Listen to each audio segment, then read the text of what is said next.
This version of him, it wasn't given. It was earned the hard way.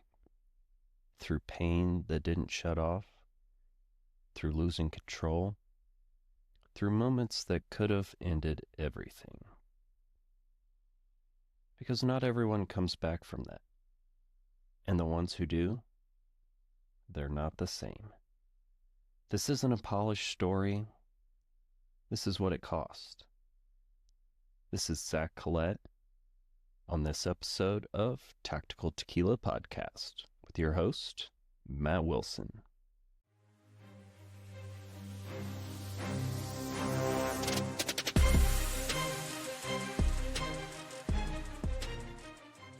If you enjoy the show, hit the like button, subscribe, and share it to your social media platforms. Thanks for tuning in and enjoy the show. Welcome back, everyone. Matt with Tactical Tequila Podcast here. Tonight I have a great show planned for you. Good friend of mine, Zach Collett, is on the show. He and I have been deployed together. We've been in the same unit, and now I'm getting his story out. And what you're looking at now, the discipline, the structure, the control, that's all the end result. What you don't see is what it took to get there. The years where pain wasn't just physical, where identity started slipping, where the line between coping and self-destruction blurred. Because strength like this doesn't come from comfort, it comes from somewhere darker. So tonight, this isn't surface level. This is everything underneath of it. Zach, welcome to the show. I appreciate your time. Yeah, man. I appreciate it. And those of you listening, grab your snorkels and your goggles because we're diving in. I love it. We were talking a little bit before the show, but I've kind of seen throughout the years how hard it's been for you. I know that you did post a lot of stuff throughout your journey, but who were you at your worst that people wouldn't recognize today? I mean, let's just rip the Band-Aid off. How about that? Yeah, I mean, me at my worst is an unrecognizable version of Zach. And that dude was, for lack of better terms, was an absolute monster. Anger was his first, was the first emotion that he accessed. And that was all I knew. So now, as you're going through your journey, was there one specific moment that broke you? Maybe not physically, but more mentally? There were a handful of moments because a stubborn individual like myself doesn't get to hit rock bottom just once. For me, it happened 3 times over a period of 15 years. And so there were a multitude of moments, but the one that really resonates with me the most, that I speak about most often, is the one maybe 6 years ago when I came home from work and my wife had told me that my kids were scared of me and that they were tired of walking on eggshells. And hearing that from your wife, like, walk me through how, what did that make you feel like? Angry, right? Like, when you struggle for so long to find any kind of relief, mentally or physically, and you think you've got it all together for the most part, but the majority of the time you're lying to yourself. And in that moment, I mean, I'm in my living room and I'm standing, I'm sitting right now a few feet away from where my wife told me that I literally had just walked in the door from the office, and she was like, "We need to talk." And um, anger again was the first emotion that I reached for.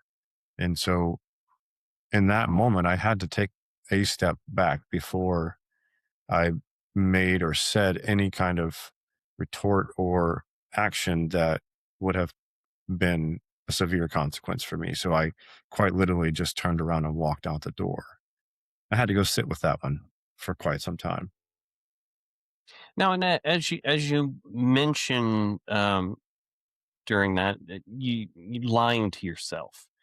What would you say the biggest lie that you've had to tell yourself in order to keep going is? Um, Quite honestly, that everything was fine.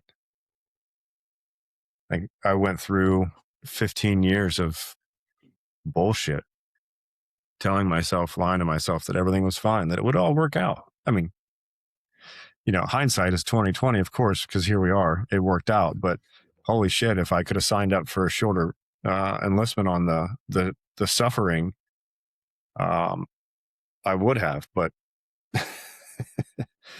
yeah, I was certain that everything was going to be just fine, and it was absolute BS. And there's no way around it. And now, as you look back at it, are you glad that you stuck with it? Yeah, Tell yeah, like, telling yourself yeah, the lie, are you glad that you stuck with it? yeah. Because there were more moments than I could probably count that I had to lie to myself to tell myself that there was something on the other side of this suffering. And throughout this whole process, did you know that you were losing control, or is did you convince yourself that you had it handled? And I sat with that question for a while, and I still struggle to answer it because it's a little bit of both. Because I knew I was losing control, but I thought I had it handled, but I didn't know how far I was going to go or going to let it go before it blew up. I knew there was some point that was everything was going to fall apart, but I was convinced that I was going to be able to stop it from doing that. But at some point in time, reality came into focus. What's something that you've never said publicly because it still hits too close? Sort of like I'm putting you on the sword here. Yeah, unfortunately, we don't have 3 hours to talk, um, and so this one I'll apply some context. I grew up uh, raised by my mom for the majority of my life, and when I was 10 years old, my mom had married another man who now I call my dad, which is he's an incredible human, but I never let him get close to me because anger, even at that age, was my first emotion. So I didn't let him get close to me for a very, very long time. And so my biological father was never really in the picture. And he died somewhere in the last 10 years. And this is one of those where, um, people ask you, like, what would you change? Or what are your regrets? I'd change a whole lot of things. But this one, as a father now, this one still bothers me because I wish I would have gone to his funeral. I was so scared of confrontation and I was so scared of the judgment. And because no one in his family really knew who I was, they knew of me, they knew that I existed. And they knew that through the newspapers because when we were in combat, my family decided to put stuff in the newspaper. And I was adamant against that because I knew that he would find out some way or some shape or form. And for me, the one that I'm very transparent in my speaking engagements and just in the community in general and in my life. And that's one that I still struggle with. And it can bring me to my knees at times because that's one I can't change. And that's gotta feel so rough at points. Well, always looking back at, the things that we could do or could have done better, and I think that would be a prime example of one that would always haunt a person. Yeah, and I can't say that I'm absolutely at peace with it, but I also know that the the man that I was when he died was still a very angry and lost and broken man. And so he was that version of Zach was only doing the best that he could with what he had. And the way that my relationship ended with my biological father was me giving him a peace of mind and letting him know that he had no place in my life and he would never know my kids and he wouldn't be a grandfather to my children. And so it was very abrasive. I think I can be an abrasive person, but it was out of pure anger and hatred and spite, and it was very mean hearted. And I think had I had the opportunity, I would absolutely have this version of me would have gone back, made peace with the family, sat with the family, talked with the family, learned a little bit more about him because I only knew what was my truth. And I would assume that those that love him most have a different version of him, just like people that knew me 20 years ago would not say the same thing about this version of Zach. And again, hindsight's 2020. Um, we don't know what we don't know, but yeah, that one still bothers me. So you mentioned just a little while ago about hitting rock bottom several times. What did hitting rock bottom actually look like when nobody else was around? Oh, so we can go to number one back in 2000, 2009, 2009, when nobody else was around because everybody, for the most part, I'd pushed them all away or pissed them off or just, um, cut myself off from them, whatever that may have looked like. It was a very lonely place, but I was not alone because I was best friends with narcotics and I was best friends with alcohol, mostly bourbon. And so what it looked like was a damn sad story, to be honest. If you rewind and like kind of put yourself on the wall of my house back in Spring Lake, North Carolina, I would be sitting on the couch, popping pills, drinking bourbon and whiskey and Coke, Jack and Coke, whatever it might be, eating Doritos, Oreos, playing Call of Duty. Like I might have been alive, but I sure as hell wasn't living. Your body was present, but you were elsewhere. Yeah, absolutely. Who almost walked away from you for good? Anybody? Um, the first time, I think the one person that was like the stalwart in my life, and that was Will, uh, gentleman that you and I served with. I think he was the only one left around, and um, he was the most clear minded one out of the two of us, which is wild to say because we did our fair share of partying. Um, but yeah, I think I had done everything I could to convince him to leave me as well. Um, but he didn't, and he still hasn't. And yeah, he most certainly almost walked away. But in the more recent one, it was my entire family. The ones that live in these four walls, my wife and my children, and that was the one that brought me to my knees and was like, all right, dude, something's got to change, and it's not anything else other than you. What type of person were you during these times? I was a terrible human, man. Was angry at everybody. Like, if you looked at me the wrong way, I'd probably tell you to F off. Or I would make up some kind of scenario in my mind that that you had done something wrong to me, or that you were judging me, or that you knew that I was, a combat veteran and was struggling with post traumatic stress. Like, I was a terrible human, and I was just so lost and so broken, and had no idea where to turn, because I had turned to all the standard, you know, the VA and the counseling and therapies and all these things. I had nowhere to turn. And so it was everybody else's fault. And I made sure that they were aware of that.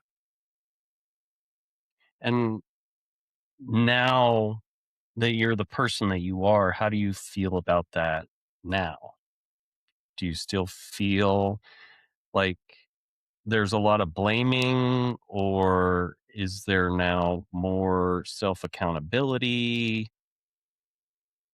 No, I mean, it's flipped it on its head, man. It was a lot of responsibility on my part, right? And if you take it back to Jump Street, right? I was 17 years old when I signed on the dotted line, and then my mom signed underneath my name, right? Signing me off. And I recently, yeah, had asked her about that. And she was like, "You weren't going to be told no." And so who was I to say no? And so it started there, because I was the one that made the decision. It wasn't my mom. And I was angry at her for a long time about that. Like, well, you could have said no. Right. And so I was deflecting every bit of responsibility that I could have ever taken over the last 15 years. And so it was a lot of rewinding, going back into those moments and be like, okay, well, Dick, like, that was you, and that was you, and that was you, and you need to apologize, and you need to fix that. And you. It was 100% me. And I've since taken responsibility for all of those moments that I could possibly remember, and apologized.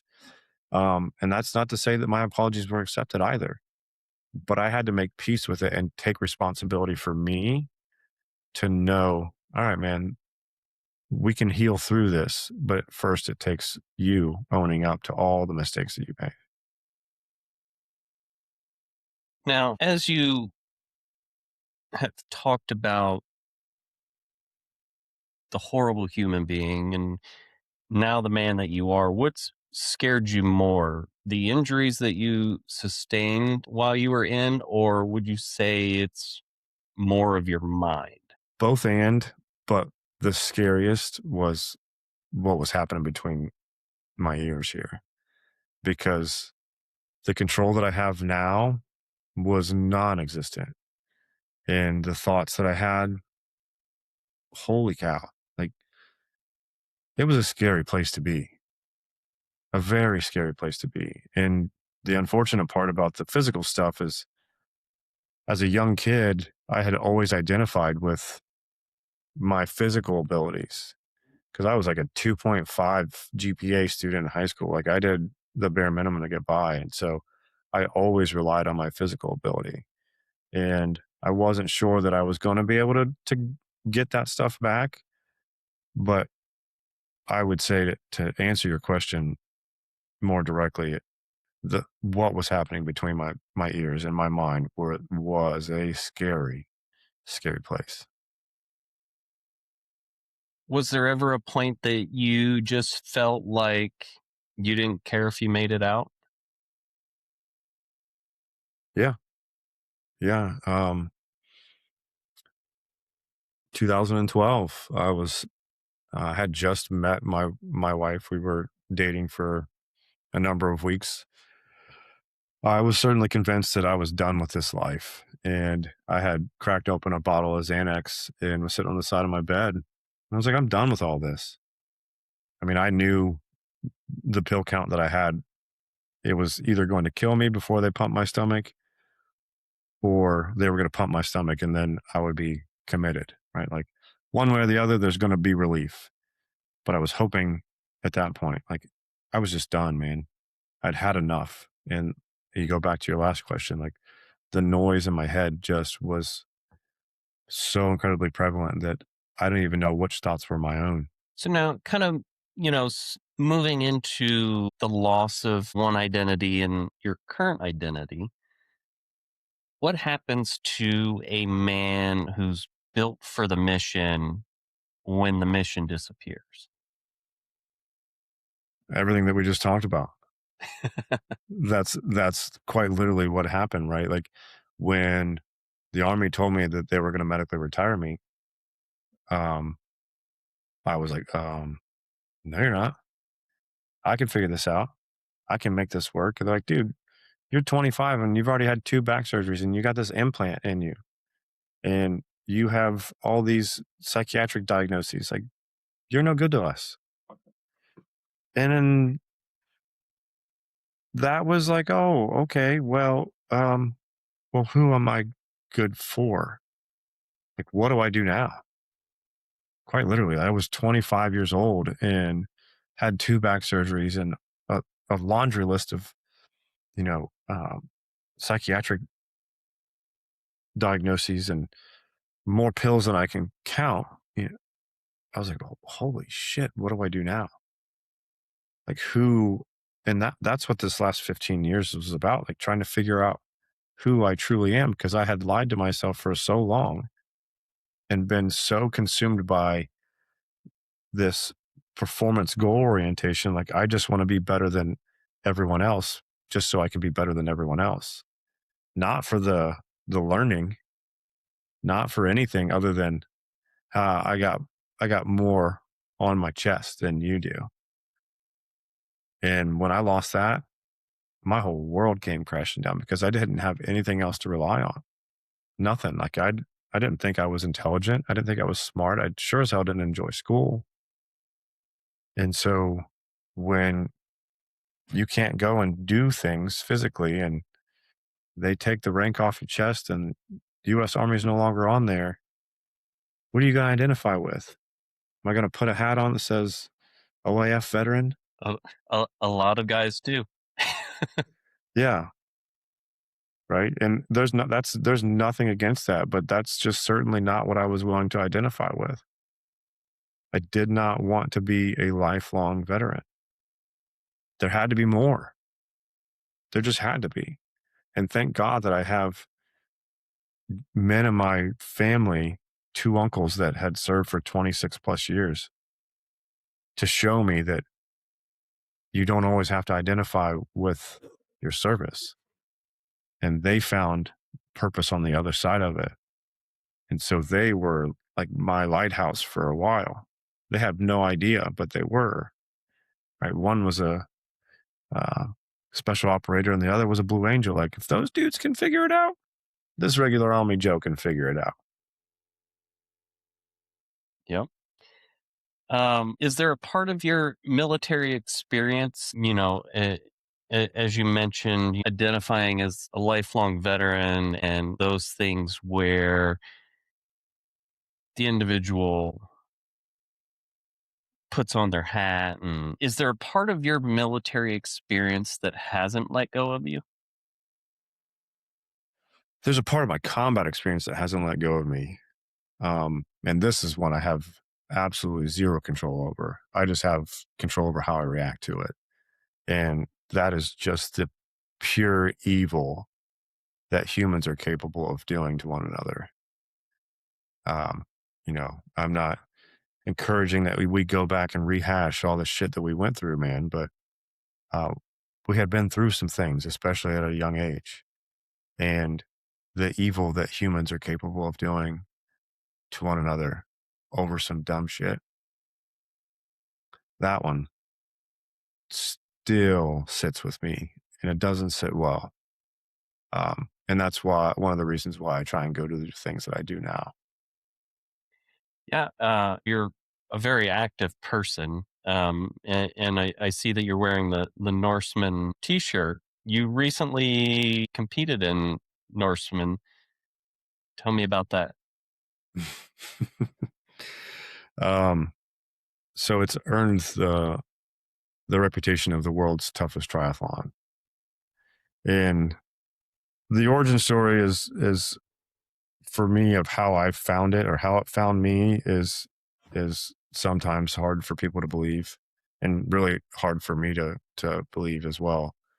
Um, but nonetheless, I got an invitation to be part of this team from an incredible human named Cameron Hamilton, who owns this financial company, and I will do it a terrible disservice if I try to explain it. So basically, they front the money and the sponsorship and the opportunity they have because they are sponsors of the race itself, and they are looking for 1 to 2 veterans a year that are willing to take on this challenge called Norseman. And quickly, I'll overview it. It's called the world's toughest triathlon for a reason. And Norwegians are obviously some really tough people, and Norway is a rather tough country to live in. And I had never, that's the first time I'd left the country since I came back from Iraq, was just last year. Oh, wow. Yeah. Yeah.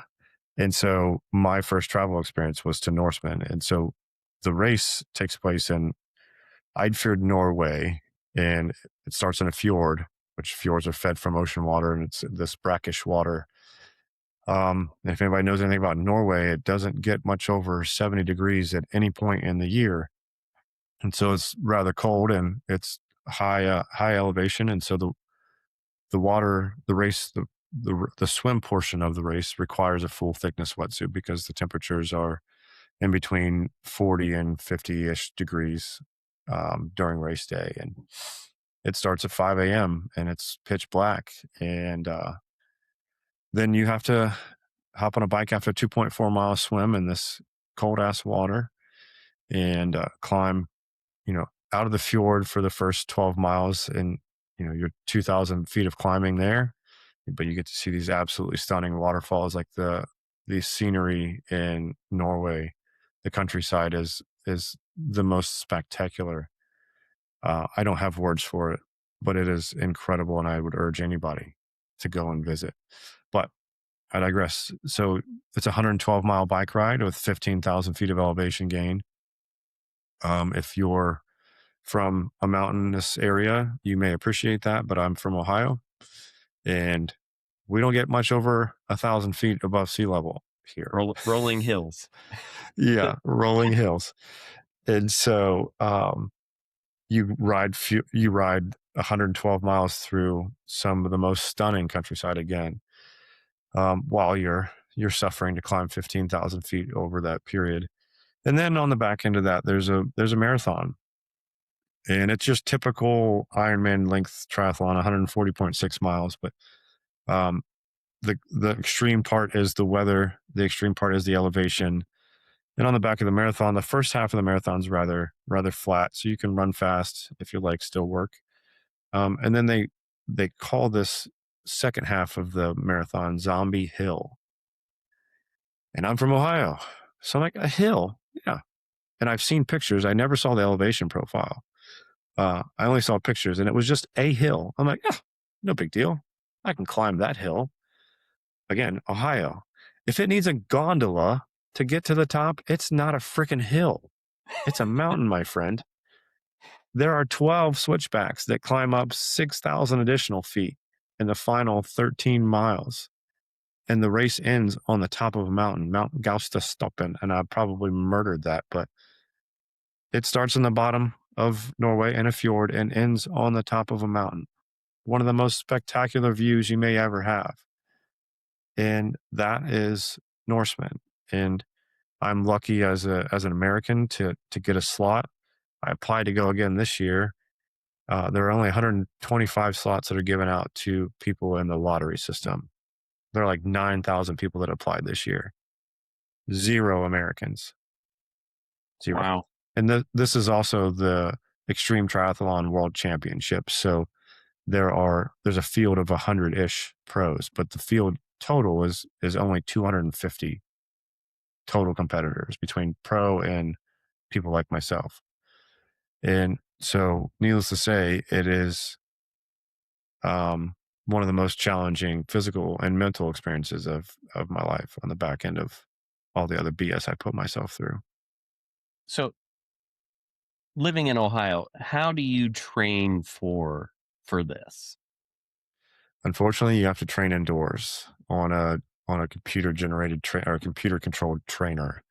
Um, you attach your bike to the trainer and you pull up, Zwift or Ruvi or some other online training platform, and it controls the resistance on your bike, and you climb virtual mountains for 10 months in preparation for this. That's how you prepare in Ohio. So mentally, how did you prepare yourself? I cried a lot. So I don't listen to music when I'm training. Um, I believe that forces me to have difficult conversations with myself in those moments where it becomes too hard, right? Because you're in this very big training cycle and you're trying to prepare for this very specific race. And, you're stacking days on top of days on top of days on top of days, and the fatigue and the mental fatigue, the physical fatigue, the exhaustion, all of that stuff starts to add up. And the bitch of it is, man, is that the end of your week typically is a very long bike ride and a long run after you've already hammered yourself for the 5 days prior to that. On my training plan, I had like one rest day a week. And mind you, I'm about to be 42. And so that's one thing that I learned is we don't recover as well as we used to. And so, I spent a lot of time with myself preparing and reaffirming and building more whys, right? The WHY. Why am I doing this? I built a bunch of those because I knew that just one wasn't going to suffice over 17 hours. Because I knew at a minimum I was going to be on the bike for at least 8, and every bit of an hour and a half swimming. And then the marathon, we would let it unfold however it unfolded. So I knew it was going to be a long day. And so I had to make sure that I had plenty of reasons in my bag when I decided in the moment that this is stupid, that I don't want to do this anymore. Um, that I had a handful of whys to reach in and be like, okay, this is why you're doing this. Well, and I remember seeing some of your training videos, and you were out there running in the snow in the wintertime in Ohio, which, if you've been to Ohio in the wintertime, like Ohio actually has a decent winter, usually. Usually, usually until winter of 2025, 26, when Ohio decides to turn into Colorado. And, my friends from Colorado are probably going to smack me next time they see me. But I mean, we got absolutely hammered with snow this year. And I didn't have any other choice other than to go out and be in it. Right. And I always, you know, had to reframe my self talk, knowing that if I go out and do this thing in this god awful weather, when I'm presented the opportunity to do it in a little bit better weather or ideal weather, how dare I say that in Norway, that I would be much better off for having already done the hard thing before. So now I kind of just want to move back a little bit as we talk about how you mentally prepare for an event like this, but moving further back, what did depression actually sound like in your head as Hmm. as you were along on your journey? I love this question, because we talked about, my struggle with addiction and all those things. And a lot of that in a lot of my military career, as brief as it was fueled by fear. And my greatest fears showed up every single day and damn near every moment of every single day when I was struggling the way that I was. And you talk about depression, right? Like that's a real thing. And I would wake up whenever I woke up and this loop would just keep playing. You're a quitter. You're not good enough. The one that really hurts is that you're just like your father. Um, you're never going to be enough. because I always wanted to make sure that I didn't let my mother down. She did everything possible to make sure that I was raised the right way. And she's very successful. And I always admired her tenacity and her resilience and her grit and getting from quite literally the bottom, an entry level position, to an, an executive role. And so I was always afraid that I was going to be a disappointment. And so I'm just sitting there, laying there in my bed or wherever it may be, wallowing in self pity, and fear just kept just knocking on the door. And I talk about this, like the characters from Inside Out, right? Like the little red guy was anger, and then I think fear was purple, because my daughter corrected me in the middle of my speech last week, because um, fear is not the blue one. Um, Worry is the blue one, but fear would constantly just like, hey man, you're not good enough. You're just like your father, especially when my kids would come in and my first thing would be like, leave me alone. Because I was just angry with the world. And anger would, the little red guy would just get behind the wheel and just hammer down like sixth gear, just driving the train. And for me, that's what depression looked like. It was just this constant reel of all of these fears that I have been fueling my entire existence, reminding me, you're not good enough. You're just like your father. You're a quitter. You're never going to amount to anything. So now I feel like you've kind of mentioned this earlier in the show, but throughout all this, and you mentioned the addiction and the the lowest point that you had, but what's the darkest thought that you have had that probably have never spoke about publicly? The violent ways that I wanted to take my life. Uh, there were some, it's not one singular dark, it's just a series of dark thoughts about how I wanted it to make my exit. And probably one of the darker, you know, ways I thought about doing it was to inflict the most pain as I possibly could on those that would discover my body. And that one hurts just thinking about it now. Um, it was, I mean, I know my children are going to listen to this. And so I don't want to go into graphic detail, but there were some terrible, terrible thoughts about how I was going to exit. You've mentioned that you have been a very angry person throughout this time. When the anger took over, who ultimately paid the price? Everybody within earshot, man. Everybody within earshot. Ultimately, it was the four people that live in this home with me that paid the biggest price. And of course, I clearly pay a hefty price for being an angry prick for 15 years. But, my wife took a brunt of it. My wife took the brunt of it for sure. And it takes a very special person to stay around as we go through all of this, navigating our way through PTSD, depression, anger outbursts, and things like that. It takes a special human being to remain with you and help you see your way through it. Yeah. Yeah. I don't think our dictionary has words that are sufficient to explain what it's like for us to find, or them to find us, right? Because I'm sure I know for a fact my wife's story is not unique, especially in this community.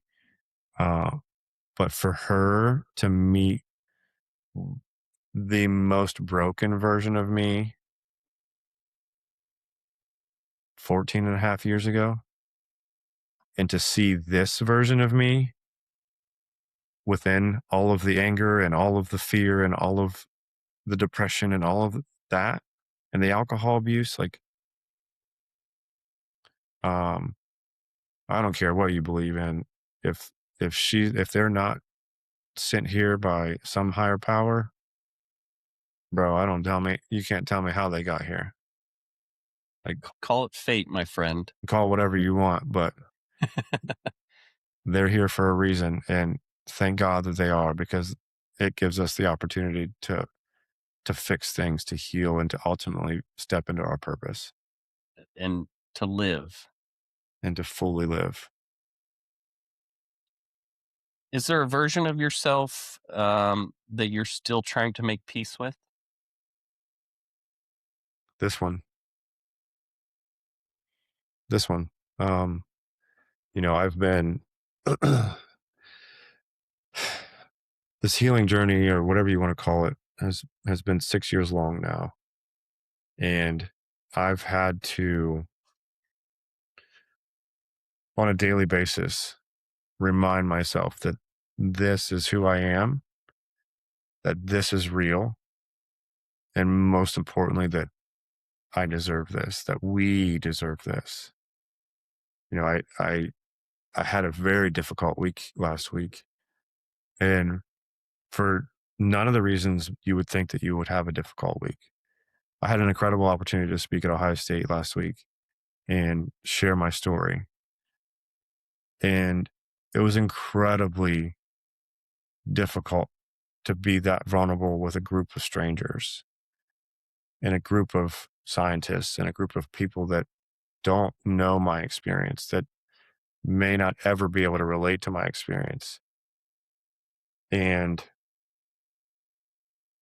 I now have the opportunity to be 100% fully authentically who I am from the time I wake up at 4:30 in the morning to go guide a few individuals in what I call the morning routine and doing breath work and meditation and sauna and cold plunge, to working on my PhD, to coming back from school and going to coach young kids, young student athletes, track athletes, cross country runners. And most importantly, after I'm done with that, I get to come home and be a father and a husband. Like, what? When my entire life is in alignment, I have a hard time making peace with that, because every version of Zach before that, when things started to go right, I would blow those things up. I would blow it up. Whatever good was in my life, I would try to ruin it. So now, as things are aligning, how do you keep yourself from moving into that self-destructive way? By the things that I do every morning at 4:30, and the conversations that I have with myself, and the time that I spend taking care of myself, so that I can make sure that I address any of those conversations immediately, and um, with brutal honesty with myself, and uh, obviously a little bit of grace for myself, and knowing that none of this is permanent unless you make it so, and you have to continue to do the work. Because believe it or not, I tried to take the easy way out and stop doing the work. We've talked a little bit about the addiction side of things. I kind of want to move into that portion. Mhm. And when did relief turn into dependency? When I started crushing them up on my table and taking them up the nose, that's when, like, it wasn't getting there fast enough. And so I was like, "Well, how quickly can I get it there?" And we didn't have, uh, God, I'm gonna date myself. We didn't have Google or ChatGPT that we could easily access. And so you just come up with, what you see in movies, right? I think Blow was a very popular movie back then with cocaine. And I bet you can snort this. Let's see. And whatever, I had, I think 12 prescriptions.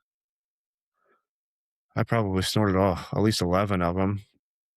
I mean, I never tried to snort Seroquel because that stuff was like a tranquilizer. I didn't want to like tranquilize myself. I still wanted to feel it, right? But yeah, I don't know like if there was any certain moment that I can recall, and I tried to like peel back the layers of the onion. I don't know that there was ever really a moment, but I do know that when I was at my house and I started crushing up a Xanax bar, that this was probably a point of no return. Um, but I didn't really care at that point either. What did addiction give you that you didn't know how to get it any other way? This may be a common, it's twofold. Um, this may be a common response to that question is that it, it gave me a quick shot of what happens in a firefight or what happens in an IED blast. There's that big pop of, and it's not, epinephrine or adrenaline, but whatever it was, you get just this quick hit of that incredible high that you experience in the middle of a firefight or after you Sort of just like got blown. a euphoric type feeling. Yeah, yeah, yeah. And the other part of that is what it gave me was silence. It just gave me silence, man. Like my and and everyone else that's ever experienced combat or trauma or any of this shit, like we've talked about it for the last 45 minutes, like it gets really noisy in there. And when I was high, there wasn't shit going on in there, man. Like, when's the next one? Where am I getting the next one at? Now, as you talking talking as you've talked about what it gave you, what did it take from you? It took from me, I think we touched on this just a bit earlier. It took from me the potential to see through my military career.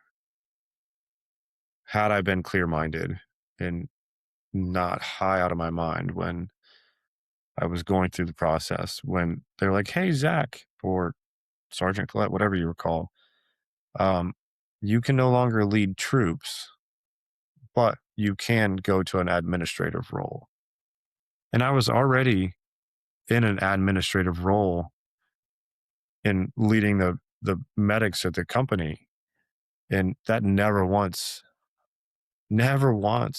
like crossed my mind that I could go and reclassify or anything like that to go be a medic or go, God forbid, go to school or you know or psyops or anything that would still allow me to wear the uniform and be close to my guys, to keep an eye on them, and to continue to honor my commitment because I was wanting to see it through, much like my uncles did.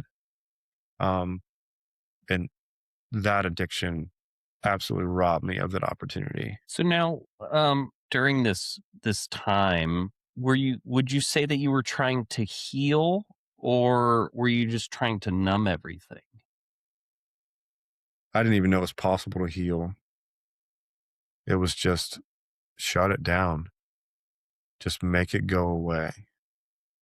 And the more pills I took and the more I drank, the less it showed up. The nightmares were still there.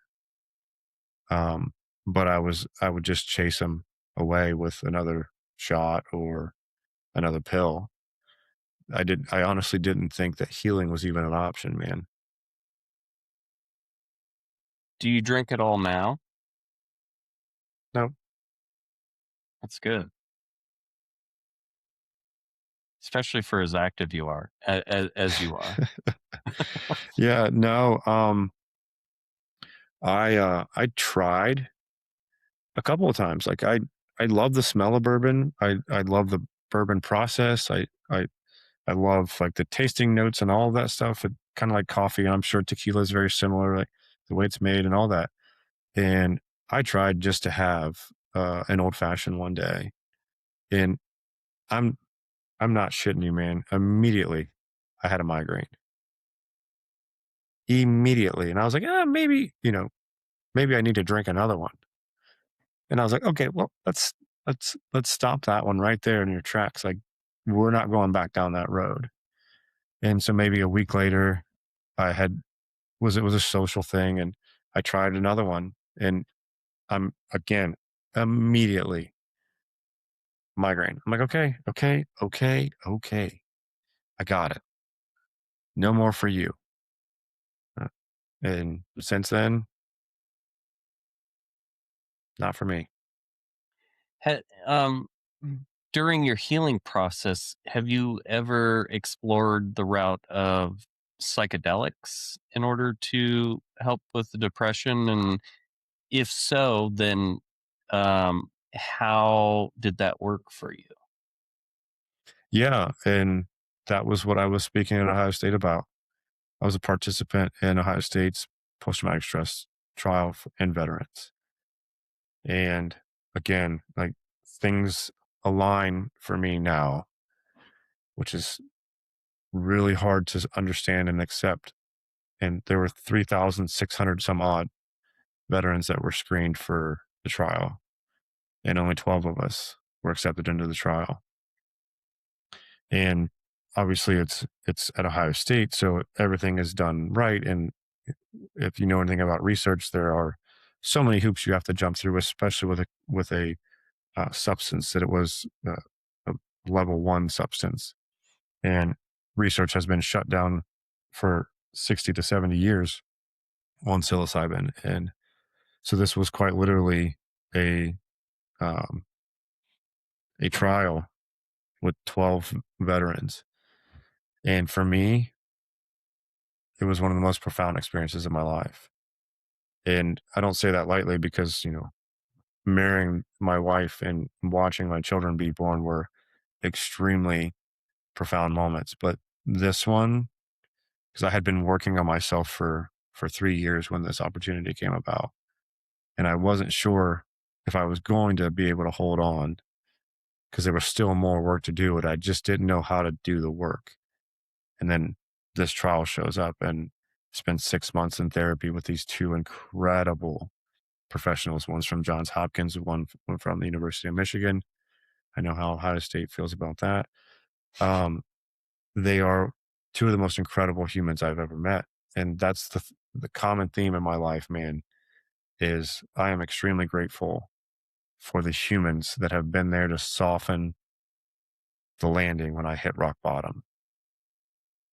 And these two are no exception to that.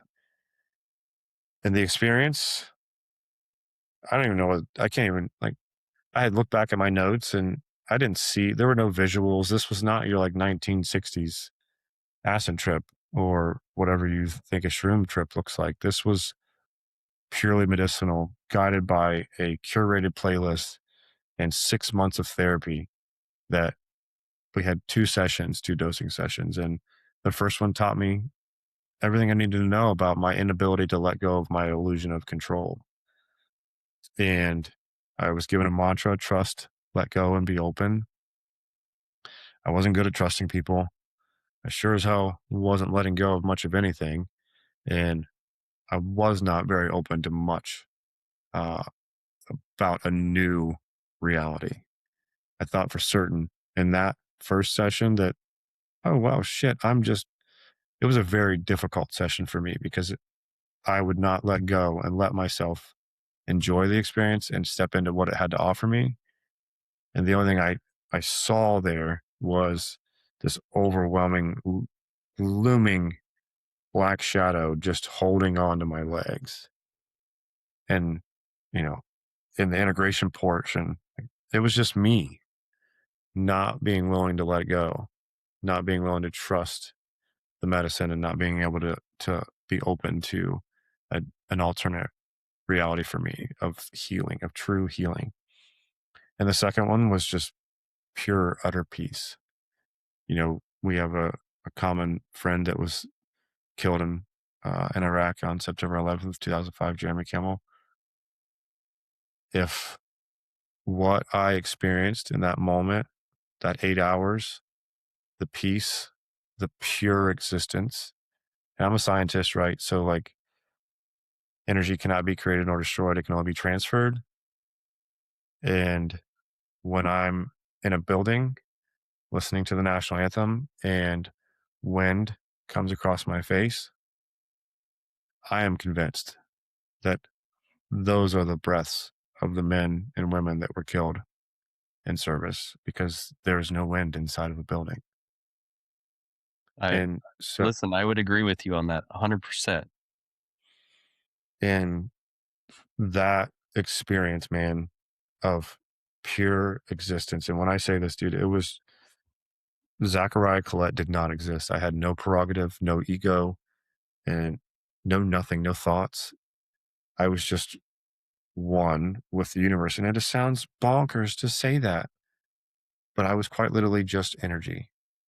And if that's what Jeremy felt when he left this place, I can be at peace with that because that was one of the most beautiful experiences of my life. And if he gets to continue to experience that and just be with us, among us, in all kinds of different forms of energy, I'm okay with that. The version that you were before of yourself, have you fully forgiven that version of yourself? With 100% honesty, I can say yes. Absolutely. All the different versions. How does that make you feel? It makes me feel rather free, to be honest. Like I'm no longer burdened by my past transgressions. I've taken responsibility for them and I've done everything that I can do to try to make them right. And I continue to try to live in a manner in which I would assume would honor the ones that gave their lives so that I can still be here. And that when my children are told that you're just like your father, that they can sit on that and be like, you bet your ass I am. That's probably one of the most um, fulfilling statements. As a father, you would only want, your kids to admire you, to look up to you, to respect you. But in turn, when, they say something like that, it's, yeah, I am, and I'm proud of it. Yeah. So now I want to get into rebuilding and the discipline that we've sort of hinted on it throughout the show. But would you say that your discipline is all growth, or are you still running from something? Again, with 100% honesty, like it's growth, man. There is not a damn thing I'm running from. Not a thing. What are you actually chasing when you push your body as far as you have pushed it for Norsemen? Like, what are you chasing mentally, physically? What is it? I'm chasing a real breaking point, right? Because so many times in my life I've quit on myself or rationalized a reason for quitting. And I'll be damned if I'm going to quit on myself now because what I thought was strength for the longest time was not strength. It was just fear. And so I'm continuously discovering, not rediscovering, because I never really had it. I'm discovering strength in ways that I never thought I had. And this journey, this 15 years of, survival has given me that.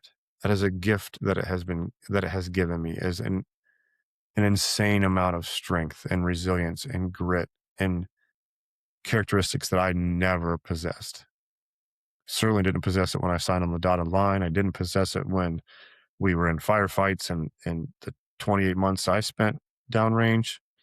that was just fear-based. And so now I'm discovering true strength, true mental toughness. And I want to figure out where I break. I've broken for all kinds of wrong reasons. I want to see what's possible. Human performance, mental performance, all of it. That's why I'm doing a PhD. Like, I want to see what the hell I'm capable of doing. What does the breaking point look like? I would assume, all right, dude, you found it. Well done. I don't know what it looks like any other way. Probably a whole bunch of tears because I'll have to sit there and digest that I didn't finish or whatever, wherever that point presents itself at, because I'll have to revisit all those past versions of myself and be like, oh, that's not you.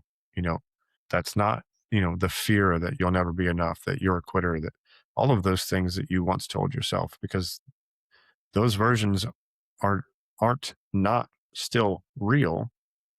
I've experienced all of that. They're still there. And so when things like that happen, you got to go make peace with all those versions and say, hey, 7-year-old you is wrong. 25-year-old you is wrong. Like, this is who you are. You found a breaking point, not because you quit, because your body, your mind, or whatever it might be, did not allow you to go any further. We've talked about what your bad days looked like before. What does a bad day look like for you now? Yeah, I love that question because I want to make sure people understand it. Um, this version of me is still very human, right? Like, um, I don't post a whole lot on social media, but when I do post, it's typically moments of strength or triumph or whatever. But I'm still human and I still make mistakes on a daily basis, probably an hourly basis.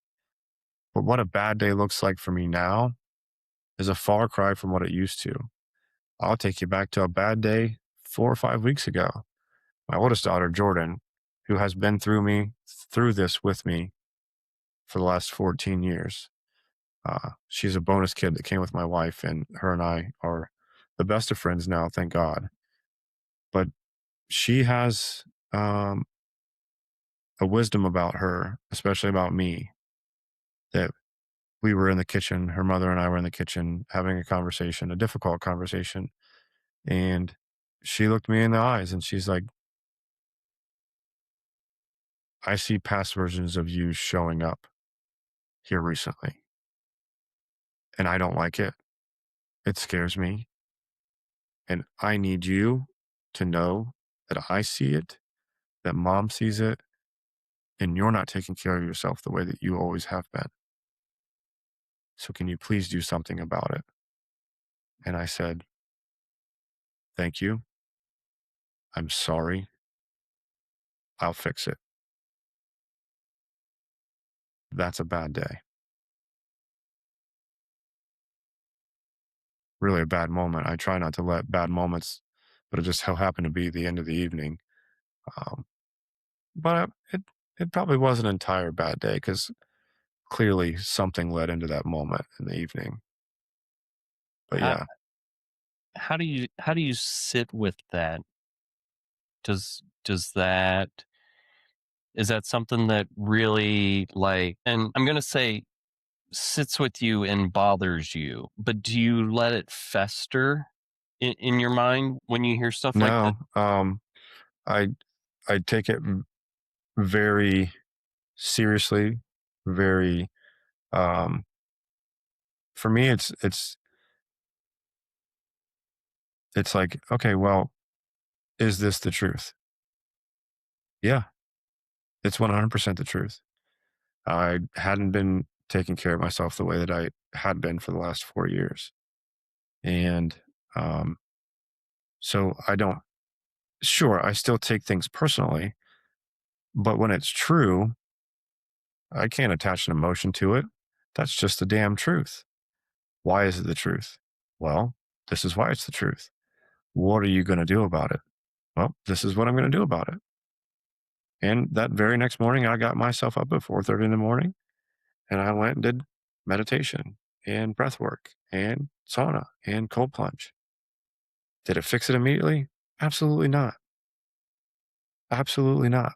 But I still do it every single day because I don't want to have that conversation again because she's leaving for college. She's going to be 8.5 hours away.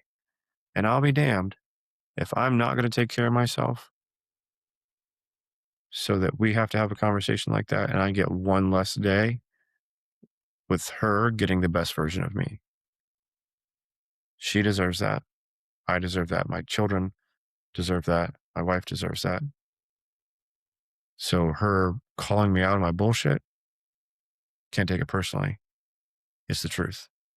So I just get back to work. The person you are now, who are you at home when none of these titles apply? I mean, you can put titles on me if you want to, right? Like PhD student, coach, whatever. But in the end, like we talked about before, the alignment that I'm experiencing in my life, I am always Zachariah Collett. The hat is just a bonus. The title is a bonus. And I'm, again, lucky enough to be in roles in which are uniquely aligned with who I am because I get to share my experience with my kids that I coach.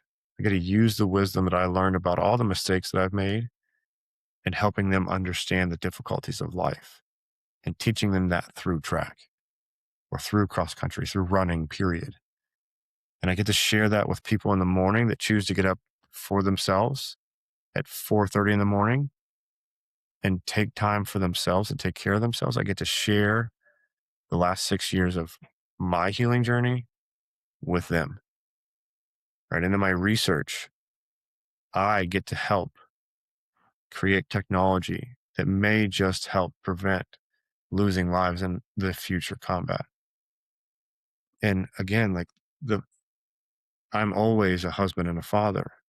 So in the evening when I come home, I get to be a husband and a father. I get to be Zach. I get to pour into my kids. Sometimes they pour into me because I'd already poured out everything that I had. And it's this beautiful symphony that I never thought I'd have the experience of enjoying. When people hear your story, what part do they misunderstand the most? And what's the truth that you feel like they're missing? I would say that it's like anything, right? Like I don't believe that I've achieved any kind of success by society standards, but I would say that I'm very successful because I'm alive. I have a family. Everything that I do is something that I love. And a lot of people see this version, right? They don't know the Zach that you knew and the gentleman that we served with that hopefully will be listening to this. Like they knew a version of me that they may be like, how the hell did he get there? And people that know nothing about me and only know about Norsemen and the difficult things that I try and go and do, they don't know how I got here other than listening to my story. And my story is so complex, not that anybody else's isn't, but we're talking about 2006 to 2026, 20 years of survival. In a speaking engagement, I've got like 20 minutes. I can't put all that into, God, they'd be there forever and they'd be bored. And so a lot of people may see what what they see or they choose to see in the success, right? Whatever this is. The truth that they may not understand is that growth is not linear. You didn't get to where you're at the same way I got to where I am. Our other buddies haven't got to where they are the same way that we got to where we are, and so on and so forth. They only see the end result, and they may hear a little bit of the truth sprinkled in there. But the most important truth to understand is that healing is available, that happiness can be attainable and a natural state, and that it's available to all of us. We just have to be willing to seek the truth and be willing to accept responsibility for all the mistakes that we've made in our lives. That might be the part that they misunderstand the most. Couldn't agree more there. If everything were to fall apart tomorrow, what version of you shows up? I'd like to say this version, um, as long as I choose to show up for myself like I do on a regular basis, I would like to say that this version will win out. Um, I clearly can't predict the future, but I'm pretty certain that this version of Zach will show up, and past versions will try to knock on the door. Absolutely. But I do believe that if I make sure that I continue to put myself first and take care of myself the way that I know how to, that I can get through anything, no matter how grim. And God, please don't give me the opportunity. Listen, we never want that opportunity to fail or fall after hitting rock bottom. Like, you never want to be in that place ever again, or even that headspace. But it is a measure of the man or woman to see how they not only react, but how they get themselves out after hitting rock bottom.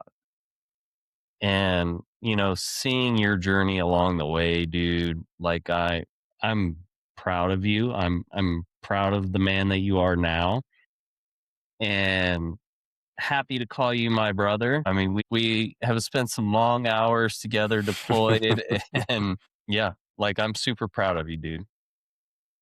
Thank you. It means a lot.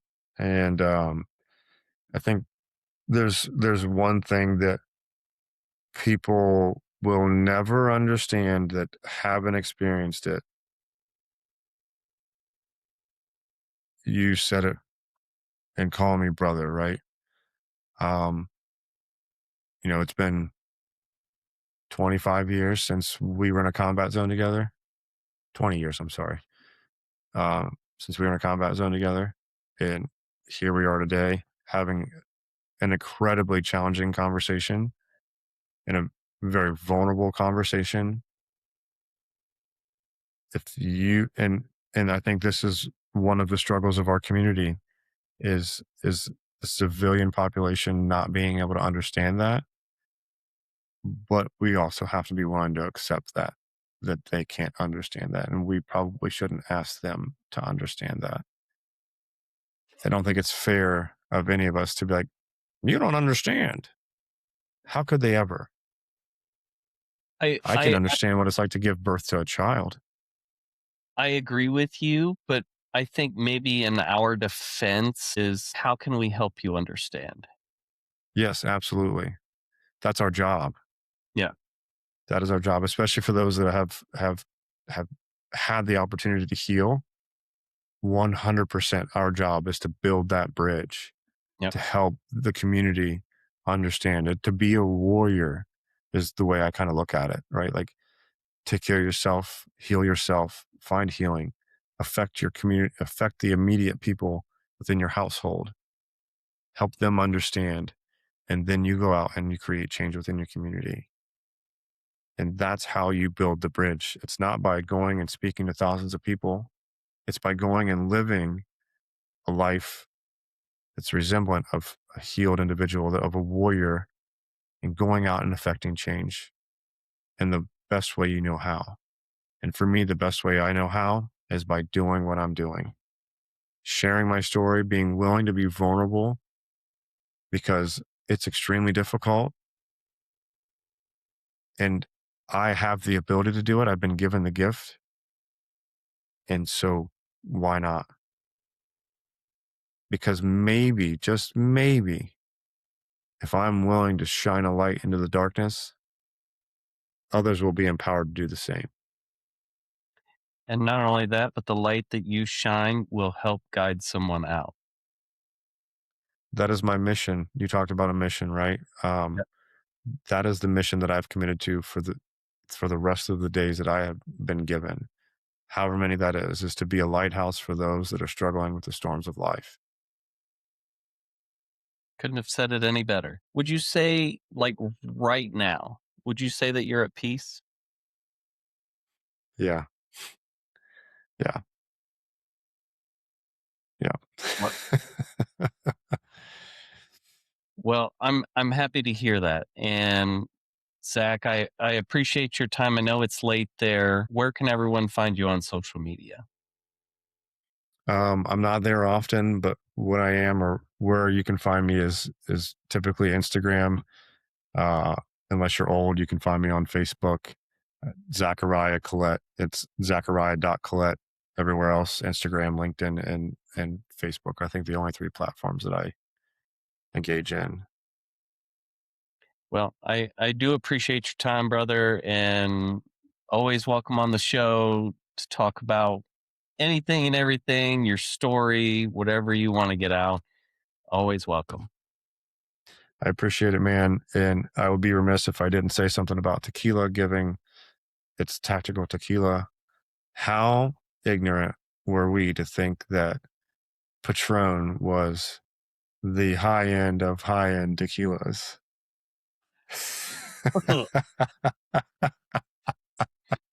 So I look, I am not a Patron fan whatsoever.